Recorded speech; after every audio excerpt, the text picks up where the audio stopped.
களத்திலே அத்தனை மக்களும் அதிமுகவுக்கு வாக்களிக்க தயாராக இருக்கிறார்கள். ஆகவே அருணாச்சலத்துடைய வெற்றி உறுதி, நாடாளுமன்றத்தில் செல்வார். அதே போல கோவை நாடாளுமன்றத்திற்கு நம்முடைய சிங்கை ராமச்சந்திரன் அவர்கள் இன்றைக்கு களத்தில் செல்லும்போது அதே போல மிகப்பெரிய வரவேற்பு இன்றைக்கு ஒட்டுமொத்தமாக மிகப்பெரிய வரவேற்பு இருக்கிறது. ஆகவே அவரும் நாடாளுமன்றத்தில் செல்வார். கண்டிப்பாக கோயம்புத்தூர், திருப்பூர் மாவட்டத்திற்குரிய பிரச்சனைகள் எல்லாம் கண்டிப்பாக நாடாளுமன்றத்திலே எடுத்துரைப்பார்கள். இதுக்கு என்னன்னு பாத்தீங்கன்னா 3 வருஷமா திமுக ஆட்சி எதுவும் பண்ணல. எடப்பாடி முதலமைச்சராக இருக்கும்போது சிறப்பான திட்டங்கள் இருந்தார், அம்மா அரசை வல்லெடுத்து.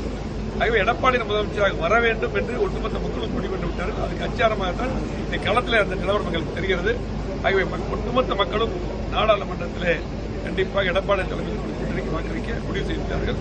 நன்றி சார். 10 வருஷமா பிஜேபி ஆட்சியில் இருக்காங்க. அப்ப எந்த நடவடிக்கை எடுக்காம இப்ப தேர்தலுக்காக கச்சத்தீவு பிரச்சனையை கொண்டு வரது எப்படி பாக்குறீங்க? நீங்களே கச்சத்தீவு பிரச்சனை கச்சத்தீவு பிரச்சனையை உறுதியாக எதிர்கட்சி தலைவராக துறை அம்மா இருக்கும்போதுதான் அதுக்காக வழக்கு கொடுப்பார். இது மட்டுமல்ல, 2011 முதலமைச்சராக வந்ததும் வருவாய்த்துறை ரெவன்யூ டிபார்ட்மெண்ட்ல அதை இணைத்து கேட்பதற்கு நடவடிக்கை எடுத்தார்கள். அப்ப இருக்கக்கூடிய பாரத தொடர்பாக பாரத பிரதமர் நரேந்திர மோடி அவர்கள் வந்ததும் நேற்று நம்ம எடப்பாடியார பேசியிருக்காரு.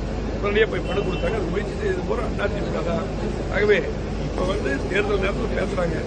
நடவடிக்கை எடுத்தால் தமிழ்நாட்டு மக்களுக்கு மீனவர்களுக்கு நல்ல மாநிலத்தில் நடவடிக்கை எடுக்கணும். அதை எங்களுடைய வேட்பாளர் வெற்றி பெற்றவுடனால் கடுமையான நாடாளுமன்றத்தில் எங்கள் வேட்பாளர்கள் எடப்பாடியார் தலைமையில் வலியுறுத்துவார்கள், எடுக்க நடவடிக்கை எடுப்பார்கள். அது மட்டுமல்ல, இன்னொன்று பார்த்தீங்கன்னா இப்போ அதை விட முக்கியமானது நமக்கு பார்த்தீங்கன்னா இன்றைக்கு காவிரி நீர் பிரச்சனை இது அங்கே கடுமையான பிரச்சனை. அந்த பிரச்சனையெல்லாம் பார்த்தீங்கன்னா இன்றைக்கு மேகதாது அணையை கட்டுறதுக்கு இன்றைக்கு கர்நாடக அரசு பல முயற்சிகள் எடுத்திருக்காங்க. திமுக அரசு, மத்திய அரசு அதுக்காக அதை உடனடியே கவனிச்சிருக்காங்க. சார், கோயம்புத்தூர்ல ஆடு அரசியல் எப்படி சார் பாருங்க?